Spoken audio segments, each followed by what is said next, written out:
This is the Pulsebeat. It's said that every inspiration starts with a spark, and we're here to ignite a fire. Join us as we showcase conversations from esteemed experts in a multitude of specialties. You'll find experts discussing topics that stimulate, inspire, and encourage.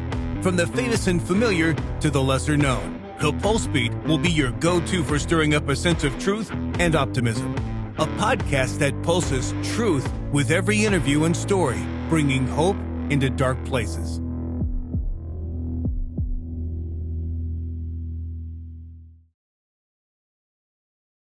Welcome back, everybody. I'm Mike Smith. I'm joined by Keith Clearwater. This is the Pulsebeat podcast. If you try and say that really fast 4 times, you'll run into trouble because of Pulsebeat and podcast, a couple of multisyllabic words. Joined today by Bobby May, and goes by Bob May. I guess we can call you Bob at 55. But when you were a golf phenom in your younger years, it was Bobby May to me. And it's still Bobby May, whatever people want to call me. Just don't call me late. Yeah. Bobby May and Keith Clearwater. These two guys have in common, folks, before I introduce Bobby, national championships. Keith won the national title and was the best player and All-American on a BYU golf team in 1981. Bob May played at Oklahoma State, and I would suggest won a national title in 1991. Is that not right?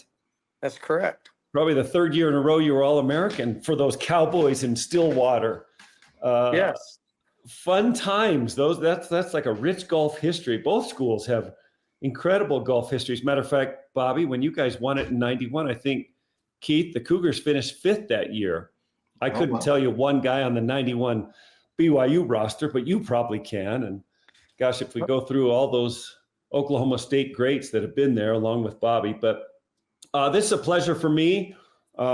Keith and Bobby are terrific golfers, have had amazing careers, now both senior golfers and competitors. But Bob went to my high school, of all things.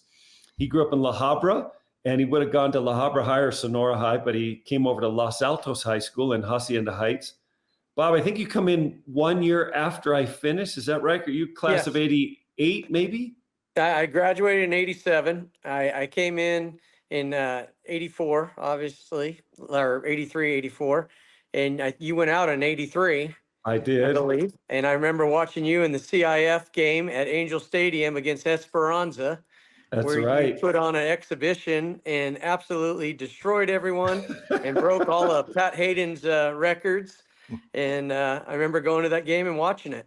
Oh my gosh. And the sport, I never even played one more time after that. Probably a big mistake in my life, considering I was not a great NBA basketball player. I should have gone on and played football. But thank you for remembering that. That's a fun game. I remember it fondly at Anaheim Stadium.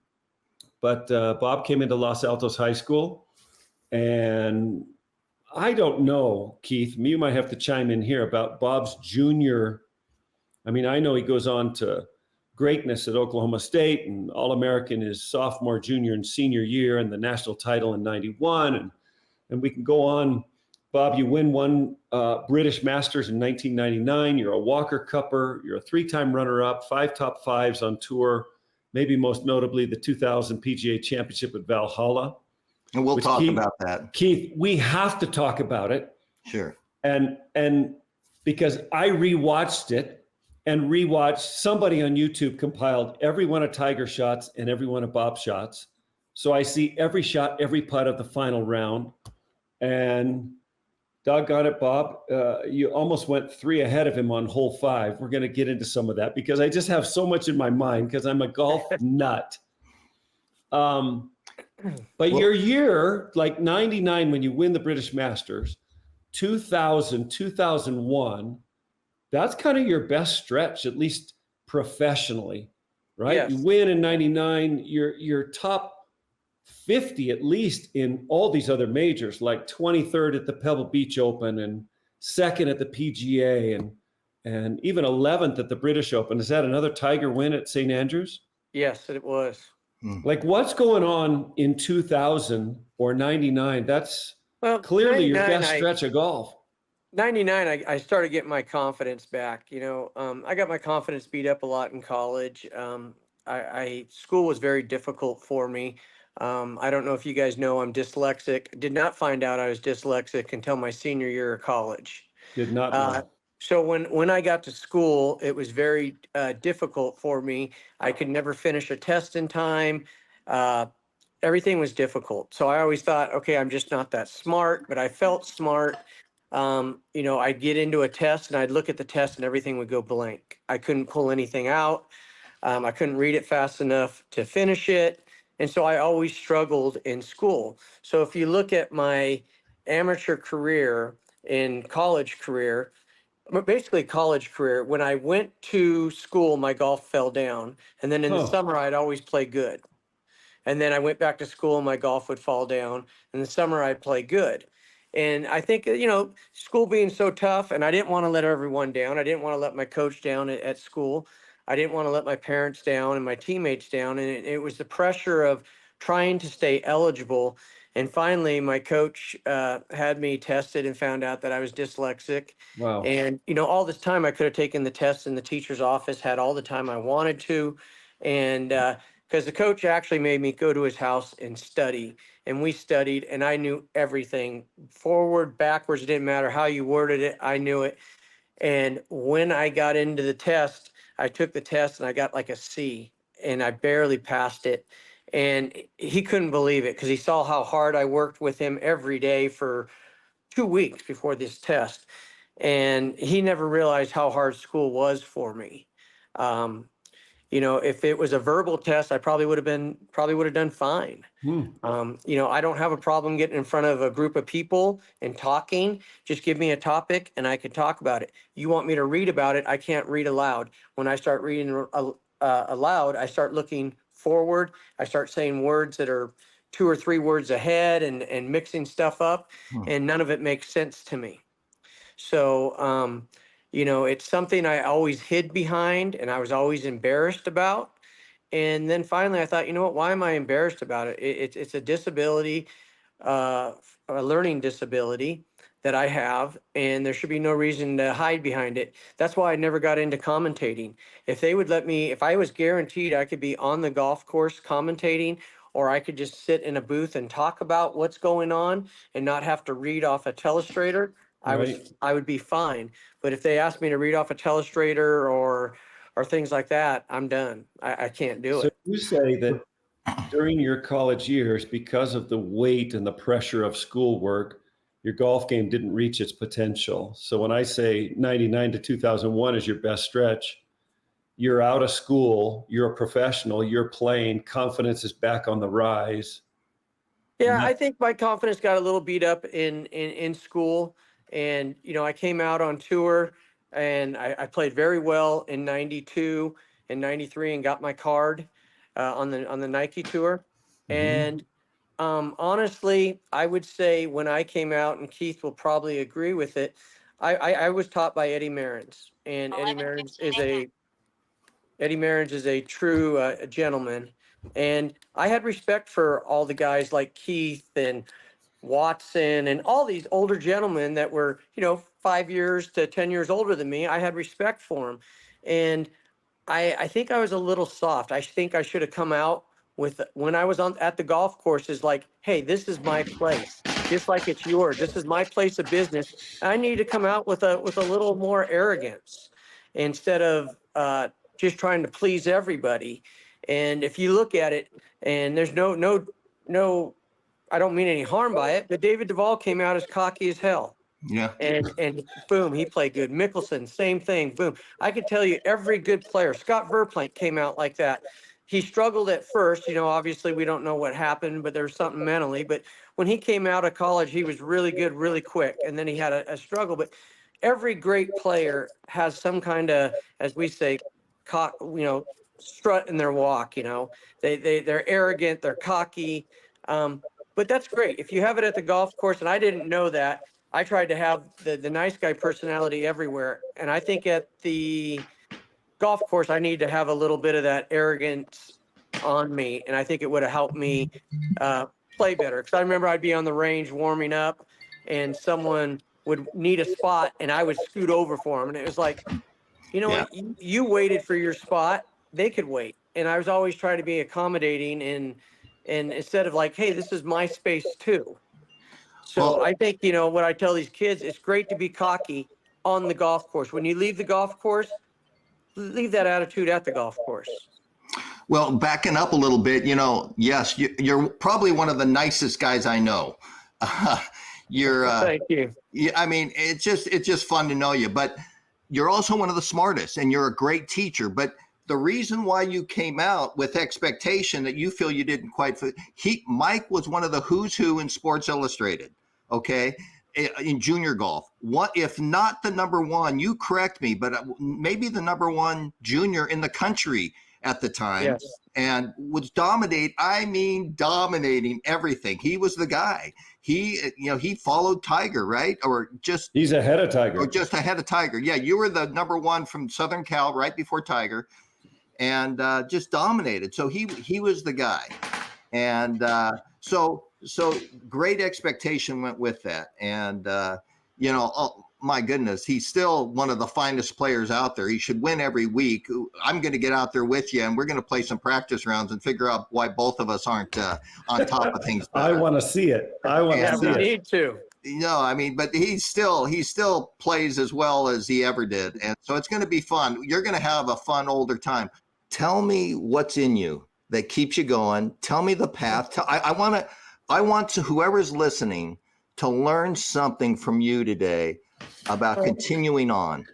Well, I think what gets me going in the game of golf is, and a lot of parents don't get this for their kids, is that I love this game. That's the first reason. I love the game. That's why I play it.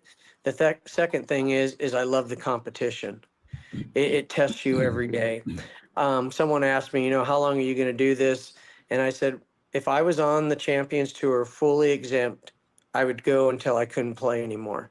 I said, but now having to go to Monday qualifiers and not know if you're going to get in, I said, I really don't know if I have the commitment to work as hard as it takes to get back out there. I've done it my whole life. This game is controlled my whole life, but I love it. And it's my choice, but I know what it takes to really get out there. And have I been practicing hard enough to get back out there? Honestly, no, I haven't. I can't lie to people. I know what it takes to get out there. I just don't know if I have the energy to do it again. And I know you know what it takes to get out there, Keith. And Mike, you know what it takes to get out there back up for an NBA player. And it's not a half-hearted commitment. It's got to be a full press commitment. And I don't think that's why some of these parents and people that I teach, they don't get the commitment you have to have. You could give your kid all the resources and give them all the love towards it, but if they don't have it in their inner self, it's not going to come out. You got to want it yourself. You've got to want it yourself. And I think every good player out there at some point, maybe not now when they're still out there, but we all wanted it, and we all want competition. And that's what drives us, is the competition of the game. Bob, when did that love for the game begin? How did you get started, and when did you know? So I got started, I stayed with my aunt one night because my parents went out, and her husband were golfers. And so I stayed with them, and they went to the golf course, so they bought me a club, and, I just chased a golf ball around while they played golf. And then one day I was watching golf on TV, and I had this golf club at the house. And my parents didn't play golf. I come from a non-golfing family. Wow. So you remember in Southern California, we had that grass called dichondra. It looked like a little clover glass, super soft. And so I saw these guys on the tour taking these big divots. So I was bored at home one day, and my dad had this beautiful dichondra grass out front of the house. I know it's coming. I took a swing, and I was like, wow, look at that big pelt just flying, right? So I proceed to do the whole front yard. I mean, just all out in the cul-de-sac. So we lived at the top of the street. And all I can remember is my neighbor comes by and goes, "You are so dead." And I'm like, "What? My dad's gonna be proud. I'm swinging a golf club," I'm thinking to myself. And he was right. When Dad got home, I was so dead. And I see what he means now, because if my kid did that to my grass, I would kill him too. And so that's what my dad said. Okay, if you're going to do this, we're going to get you to the golf course, and you can start hitting golf balls at a golf course. So there was a driving range like 3 miles from my house called the Big T Golf Center. Oh my gosh, yes. And yeah. So Yeah. I used to go down there and hit balls every day. And then How old are you? Huh? How old I are was you? like 7 years old. Oh. And then I started playing tournament golf when I was just about ready to turn 9. And I worked with a gentleman down there by the name of John Mahoney, and he got me going. And I started winning tournaments, and there was other kids to play with, and I loved it because I was small. I'm only 5'7", but I was a smaller kid, so I could play soccer, but I couldn't play football or basketball. Basketball I was too short. Football I was too small. So golf kind of came into me, and I loved it. And then I started, excelling at it. And so it was something that I could do on my own. And the great thing about it was I was getting positive feedback all the time from golf, where school, I wasn't getting any positive feedback. Mm-hmm. And so that's what I think why I really gravitated to golf, because it was something I was always getting positive feedback. Tell me the 2 or 3 things that outside of golf swing, because you don't even like the super technical. You think it's stealing kind of, at least this is my impression, that it's kind of stealing from the athleticism or instinctiveness of a junior player. What are the things you teach your juniors that you feel can carry them a long way, that is outside of, a P2 take here, P3, Sure. all that junk? What I teach a lot of people that I think a lot of people overlook the method that Eddie Mehrens taught me: swing the handle, not the club head. You got to understand, where are we connected to the club? We're connected at the handle. So whatever I do with the handle of the golf club has a direct effect over the club head. So why am I trying to manipulate a club head that's 38 to 40 inches away from my hands? Even a driver's 45 inches. Why am I trying to control that when if whatever I do with the handle has control over it? So I try to bring it closer to you. I like it. And so if you understand, you lean the handle further forward, what's that going to do to the club? It's going to de-loft it, hit it lower. That's how you hit a low shot. For If you let sure. the club head catch up to the handle, you're going to hit it higher. But all those shots are created by the handle and what you're doing with the handle. If you rotate the handle left, face shuts. You rotate the handle right, face opens. But you got to remember, you're rotating it like this. You're not flipping your wrist back and forth. When you start doing that is when you get large movements in the club face, and then you get large movements in the golf ball. So I was watching, and I don't watch much golf, but I was watching yesterday. I was walking through the house, and I had the President's Cup, all the interviews going on, and they were interviewing Xander. And I understand why he's such a good player. He was talking about exactly what I was just saying about where are your hands in relationship to the club face. Well, when you set your hands on the handle of the golf club and you look down, I know where my hands are. Eddie Mehrens used to always say, and Tom Sargent, both those gentlemen are the people I work with. They used to always say, make sure your hands are to the side of the shaft, meaning the back of this hand square to the club face, palm of this hand square to the club face. And when I was walking through, I remember Xander going, I just know when I get right back here, if this palm's facing there, that's where the ball's going to go. And I was like, God, he really understands it. He's not worried about all these other positions. And if you think about it, you look at Jim Furyk's swing, you look at Matthew Wolff's swing, you look at Ricky Fowler when he was super flat.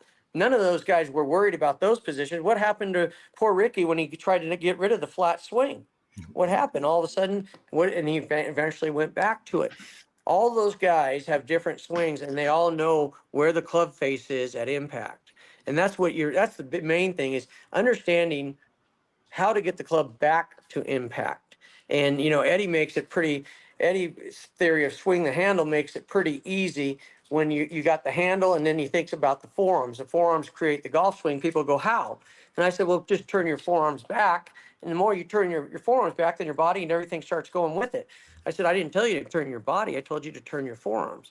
They go, oh, I see. So your forearms create every active movement.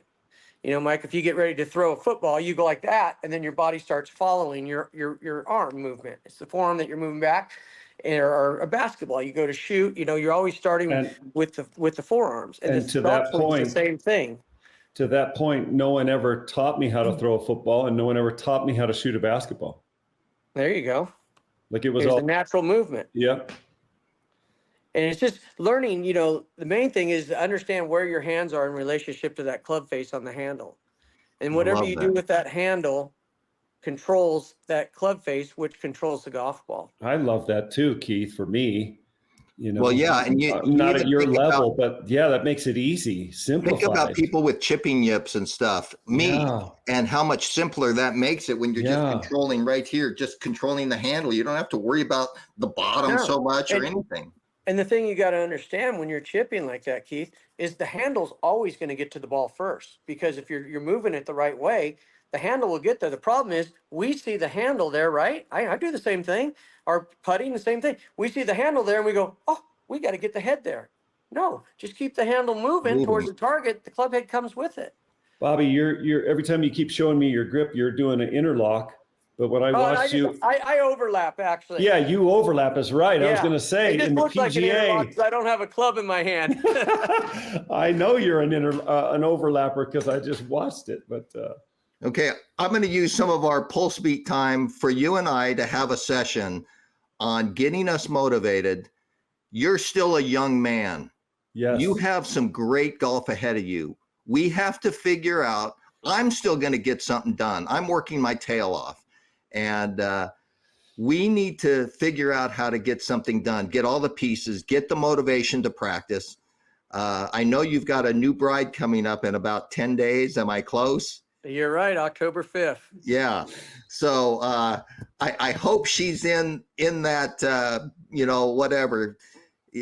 She's with you on that. But we need to get out there and do something next year. And absolutely. Let's go work harder than we have in years and see if we can't get some results. Just calmly, collected, friends checking on each other. I want to see something happen next year for both of us. Maybe I do too, Keith. Absolutely. And you are ahead of my pace. You have all the pieces. Your game is still so good. So, I mean, you're missing these qualifiers. I know how hard it is when you go out, you fly out there, you spend a couple grand, and you miss by a shot or you miss by 2 shots, and you've made quite a few as well. But your game's ready for competition, and I want to somehow support you in working harder than you have in a while, however that comes. And I know financially at our age, when we're not, all the money's not coming in like it once did, it is a challenge financially. There's pieces that make it hard to give away couple grand every week to go qualify, but we need to solve it. And let's just and be super prepared. I'm going to work hard. Mike's going to follow up with both of us. Why don't we all three make a commitment right now that you two are going to win a senior PGA Tour event, and I'm going to win the senior state am in Utah, or get back to the United States senior amateur. How about that? I love that. Let's do that. We can make a pack on that. Listen, I mean, just something that's probably already been understood, but if Bob had his card, he would win multiple times a year. It's just one of those things, that sneaky little challenge of getting your full exemption out there so you can play every week, practice, get a rhythm, play around, work on your game, go back out and improve it, and start getting your feel back, your instincts back. It's so important. But so in saying that, I'm saying let's play in John's tournament. Let's play in more silly stuff that we normally wouldn't. Be a little competitively better and sharp, and kind of get motivated. Kind of let that young kid come out in you that was such an animal, and really think about that. I mean, really think about it's how funny that you say play more in little stuff, because I just called yesterday, and a good friend of ours, Keith Flatt, got inducted into the Las Vegas Golf Hall of Fame. Yeah, I saw that. And so I went and did a speech for him, that's been recorded. And then, obviously the induction night is the 11th. I get married on the 5th, and I was supposed to be on my honeymoon. So we're postponing our honeymoon so we could be there for his induction. And in the meantime, they have a tournament on the Friday before. So I called the tournament guy and I said, hey, do you need me to play? I'll come out and play with you guys if I need to play with a group of people. And it's just like that. I was like, just playing with people I don't know is still like competition golf, because you don't, you go out and play with your buddies all the time. It's kind of no big deal, but you go out with people you don't know, you don't want to embarrass yourself, just to get that competition going and playing with people that you're not used to playing with. I'm going to do the same thing. I think that's critically important. I'm the opposite of what I know you would tell me if we were together out in the back of the range at Vegas. You'd say, go play more golf, get your instincts back, stop hitting so many balls, you hit it fine. And it's really true. I don't play nearly enough golf because the time to spend 4 hours hitting 40 shots doesn't compute in my brain when I can hit 600 on the range. And yet it's the very thing I'm missing. I'm just not prepared. My wife even said, listen, you want to play, you need to step up and get after it. And my very thoughts are, what you just said, I haven't done enough to deserve to play great. What you said brought a tear to my eye, really, because it's my answer. I've worked pretty hard, but I haven't come close to doing the things that are necessary to deserve to compete on the highest level. You think about it, when I came out on tour, I remember Keith Clearwater was the guy beating balls and chasing down BMW M3s and M5s, but you were beating balls, and now we're like, oh, okay, we'll go hit a few balls, or might play a few holes. I mean, back then golf consumed us. It was golf, and then it was our hobbies later. Now it's a little bit of a mix, a little bit of this, a little bit of that. And if we want to get back out where we belong, it needs a full commitment. And that's the thing I'm having a hard time with, because I know the commitment that it takes. I know you know, Keith, what it takes. And it's, am I willing to do it? If I knew I had my card, I'd do it in a heartbeat. Oh, I know. Not knowing right now, that's the hard part for me, not knowing. So, I told Jennifer I'm going to really work hard up to tour school and give it a good, fair chance. So I can't tell myself, well, you could have done this or you could have done that. I want to go into tour school this year saying I'm ready. If I don't make it, it's my own fault, not because lack of preparation. I love that. I support you with that all the way. Listen, I know you've had, different challenges with anxiety and what have you, like so many of us. But Cardio Miracle is a small part of your life, but a part of it. And I think it offers a lot of nutrition. This is a Cardio Miracle podcast. Just briefly, tell me, you've been on it. It's offering you a better nutrition. I'd really hoped we'd hear better results, but maybe in time we will. Tell me your experience. No, I've had great experience with Cardio Miracle. You introduced it to me. I can remember it was right after the Senior Open, not this last year, but the previous year. And I took some, and you're like, oh, I don't know if you want to take it right before the round. You might feel something. And I didn't feel anything but good. So then that's when I was like, okay, I'll keep on taking it. And I take it and I enjoy it. And Jennifer takes it. And, it's the thing is, I'm terrible at staying committed to things. It's like, she saw it in the cabinet there. She's like, hey, we hadn't taken this in a while. And I was like, oh my gosh. It's just like, I know I need to take Celebrex for my body, for my joints, because everything hurts. Right. And I just told her this morning, I woke up, I was like, man, I'm really sore. And I was like, God, I hadn't taken Celebrex in like a week and a half. Because when you feel good, you just don't think about it. Sure. When you feel bad, then you start thinking about everything. It's like, oh, my back really hurts. And when it goes away, you forget that you even had a sore back. Yeah, And I hear you. The minute you bend over and lift something, you're like, oh, my back. And it's like, yeah, it's only been 2 days that it's felt good, but you forgot about it. Well, do me a favor. Part of your preparation for tour school is 2 to 4 packets a day for at least a month and a half. And, and I mean, I'm going to have to order some more. Okay. Every day, get on a subscribe and save. So it's coming. It's not that expensive. And let's see what you feel like by doing it consistently, because it really makes a difference when you're consistent, and we'll see. Yeah. And that's all we can do is try it and see. So I'm excited for you on that. Mike, do you have some things? I've got more to add. Oh, I got a ton. And Okay. Go to the experience that we watch every year at the PGA Championship. They always play it because, I mean, it's just one of the most remarkable it really is playoffs in golf history, and you're a part of it. It's kind of cool, and he doesn't deserve to have that championship. You do, in my opinion. But Bob, it's so true. I rewatched it. I remember watching it 24 years ago. We're talking about the 2000 PGA Championship at Valhalla. I think Tiger had a one-shot lead to start the round, right? Going into the Sunday final round. Yep. And like I now, because of this stupid photographic memory I have, but I can probably go through every hole and just say, oh my gosh, here's what happened on this hole. Like Bob stiffed it on 5, like unbelievable. And if he makes that, he would have been 3 shots up because there was already a 2-shot swing earlier in the hole when Bob birdies and Tiger bogeyed. I thought, man, your first putt was right in the jar, wasn't it?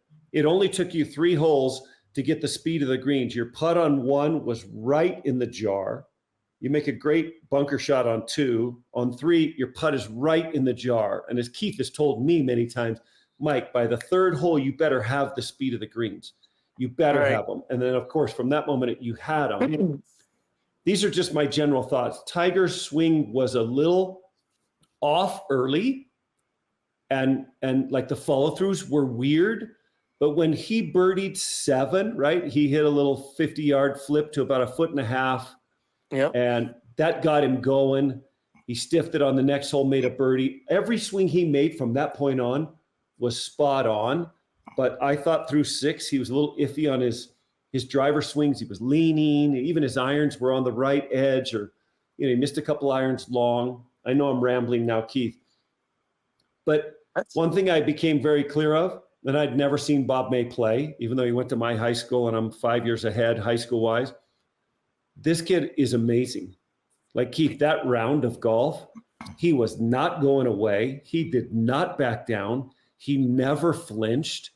Even when he makes his birdie on 18, which forces Tiger to make an 8-footer, which is a ball and a half outside the cup. Holy cow, he could have missed that as easily as made it. Yeah, and we would be saying Bob May major champion. I'm not bringing up, sore wounds or anything, but Keith, Bob's stretch from 11 to 15 is remarkable. Well, he's not afraid of anything or anybody, and that's probably his greatest strength. He's just not afraid. He kind of he has perspective on life and golf, and it's like, bring it on. At least that's my experience with you. Golf doesn't get you afraid, or people, or who you're playing. Tell me about that whole experience, what it meant to you. Back then I wasn't afraid of anyone because I knew I practiced hard. And I know I prepared myself. So therefore, there's no reason to be afraid. It's just trust and I really don't call it practice. I call it rehearsal, because practicing is basically a physical activity.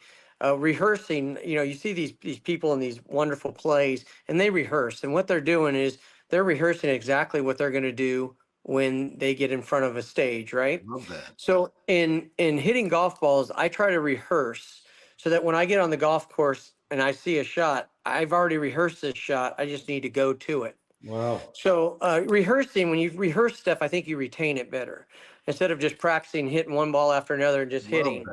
So I try to rehearse when I'm hitting balls on the range. So that's maybe why I won't hit as many balls on the range as most people, because I'm putting more thought into every shot. And so I consider a practice session on the range a rehearsal session. Let's rehearse what we're going to do. And a prime example is I went out this morning and hit balls with my brother-in-law, and he was playing in a tournament. He's an amateur golfer. And I said, Scott, when you get out there, you don't have to play that hole. He's playing at Poppy Hills. I was like, you don't have to play that hole if you don't like the look of it. And he goes, what do you mean? I go, well, I always, when I get to a hole I don't like, I said, I picture the right side of the TPC range. And I said, I could hit drivers all day at that range in that corner, and I could put them within a beach towel from each other. And I said, so when I get on a hole I don't like, I just picture the driving range at TPC, the right corner of it. I put the right corner where I want my ball to end up, and I hit. I like that. And I did that in a tournament. And I did it in a tournament that was a dog leg left, which you think would be perfect for me. I hit a natural draw, and I hit it in the bunker 3 days in a row. And I was like, man, this is really just getting to me. So I thought, you know what? I'm going to put the driving range out there. And I did it in competition, and I absolutely striped it.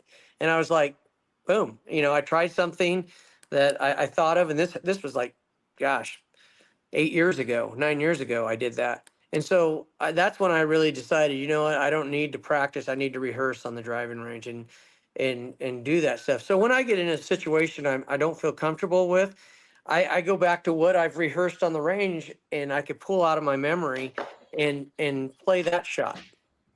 Was there Because any? not every shot's going to fit your eye. I got 2 quick questions. I got 1,000 questions we don't have time for, because I love this stuff like you can't believe. Was there much chatter between you and Tiger on the course is question number 1. There was a lot of talk in the first 9 holes, and then he birdied 9. And then when we got to 10, I didn't realize it. He obviously looks at scoreboards. I don't. So when we got to 10, the only reason I know this now is because I see it in the replay. There was like 8 guys within 2 shots. Yeah. Or 3 shots at the turn. And then it separated because we both birdied 10. Then I birdied 11. Both got up and down from the sand. Right. On 10. And then I birdied 11, and then we both birdied 12, and we both parred 13, and then we both birdied 14. So then that's where the separation came. But before those 5 holes took place, or 4 holes took place, it was a tight tournament, and we really didn't talk much after that. We kind of separated our ways.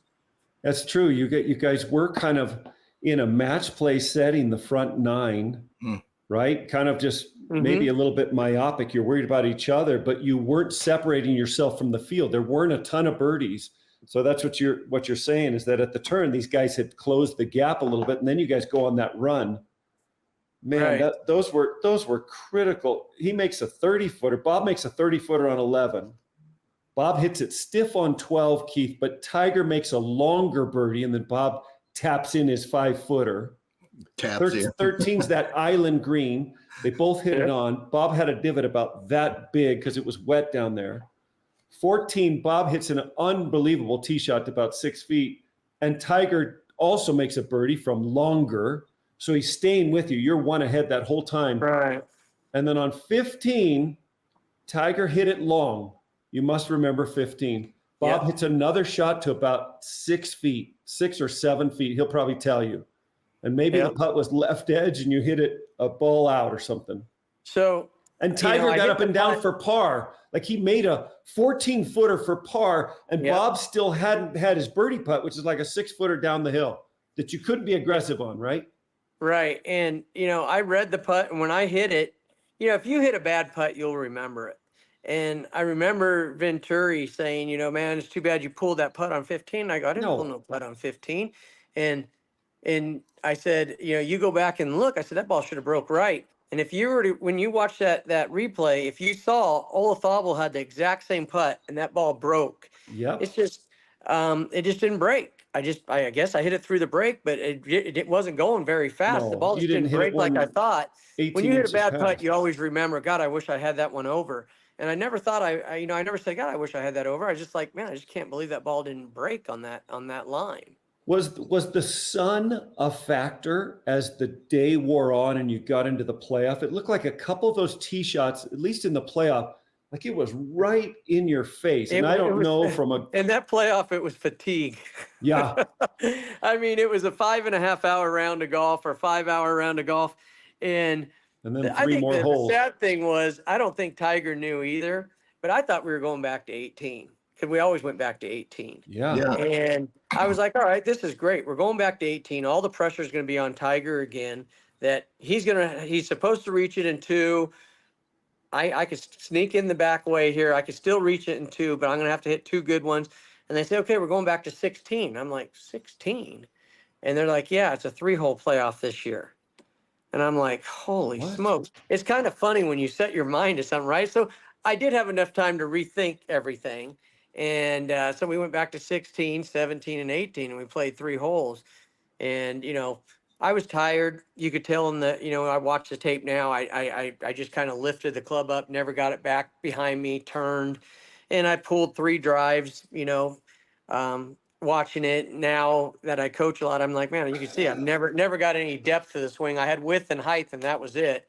So just come right on over it and just smother them. And, all I needed was just a little depth on one of those drives and it would have been fine. But, that's Okay. golf.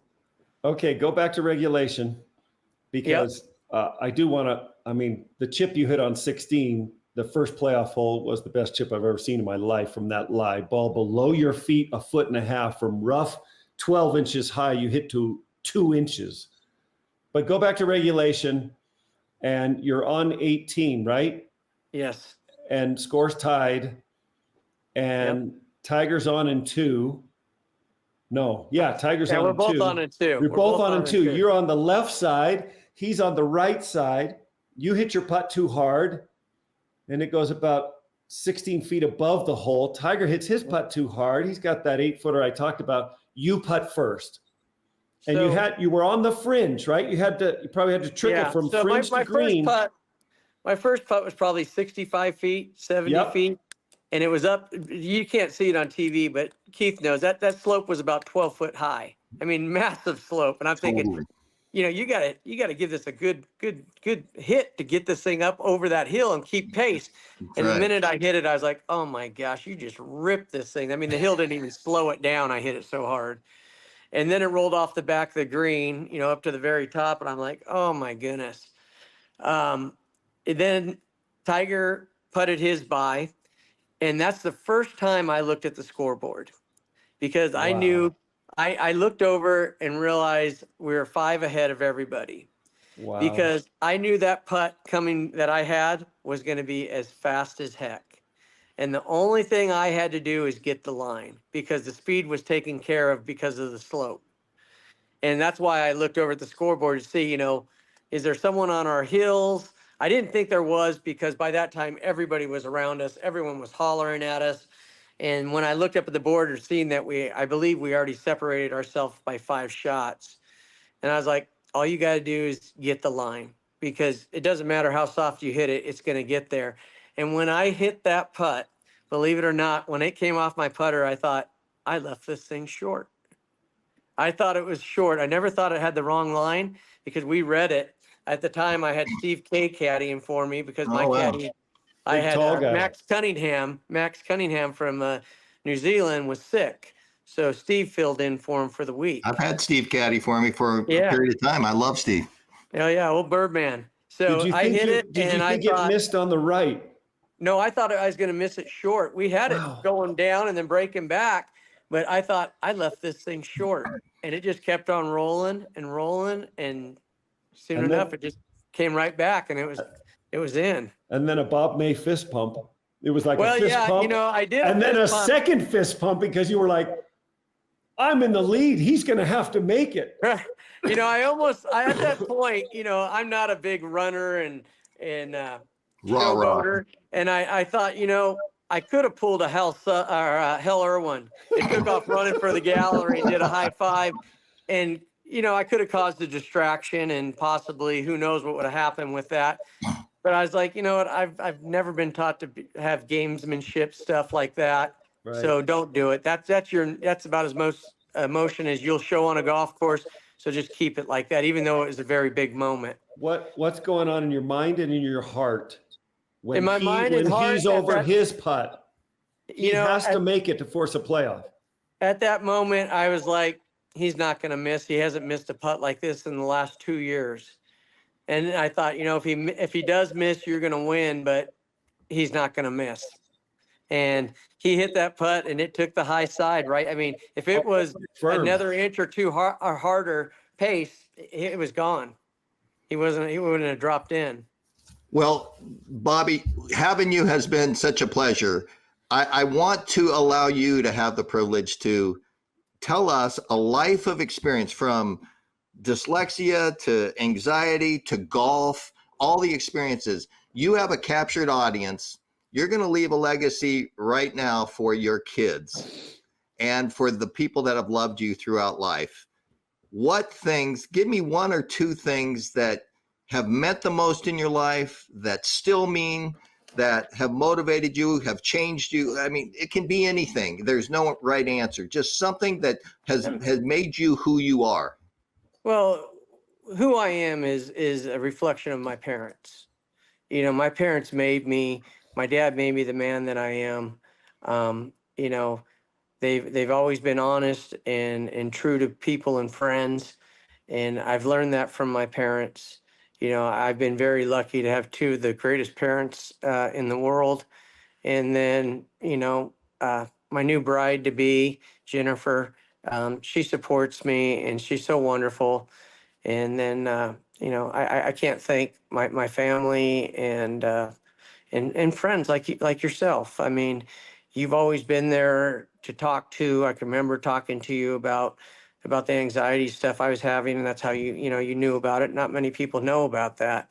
And it's surrounding, I think I've done a good job of surrounding myself with good people and real people, not people just because they're either famous or this, that, or the other. It's picking good, true people. And when you look at it in the long run, you only have a handful. You know, at times you have buckets of them. And as you get older, you only have a handful. And, you know, as I get older, I really realize how important my parents are to me. And I try to spend as much time as I can with them. And Jennifer, who's soon to be my wife here in a week, she encourages it, and she loves my parents, and my parents love her. And so it really makes it great for us to live this last part of our lives. I love it. Couldn't be better. Thank you for that. Thank you for today. Thanks for stopping your life and sharing so many unique pieces of who you are. And I think more great stuff is coming. I just do. And I can't wait for it. And we're going to have you on next year when we pull up some of these clips and talk about what we talked about. And you're going to see some fun results coming in your life. And they're already great. Your world's great with or without golf, with family and wife and all the friends you have. But why not add some good golf? No, exactly. I agree with you. And, you know, I really appreciate you guys having me on here. And, let me use your guys' platform to put out a message. You know, without you guys doing this today, you know, people may not really know who I am and know much about me. And you guys are giving me a great opportunity, and I appreciate it. Well, what a thrill, Bobby. I mean, just I watched that tournament with such pride because we went to the same high school way back when, but now to relive it with you and hear from you and know that you're a Perry Parker Invitational individual champion. There you go. Joined by the team. That Clearwater team. Joined by the team champions. And that means we're going to see each other again in May, aren't we? Absolutely. You know what? I actually right here. Here's my check going in for. I know. I just got the email to re-up for next year. We're all fired up. So yeah. So we already re-upped. I love it. That's cool. Thanks for being with us. Thanks for sharing. Thanks for being so honest and letting us, go back to a moment in time where you're on a big stage and also get into the details of your golfing journey and some of your personal stories. So really appreciate it. Well, I appreciate you guys having me. And if you ever get down to Vegas, you're up in Utah, right, Mike? I got to just drive one way and Keith just has to drive the other way. So we'll just meet you there. Right here. And we can all play some golf this winter. We need to spend a couple days. We just all go down to Keith. Let's do that. We'll get to Vegas and play. So thank you. Love you, brother. Thanks for everything. You guys have a good one. Okay. Thanks. Bye.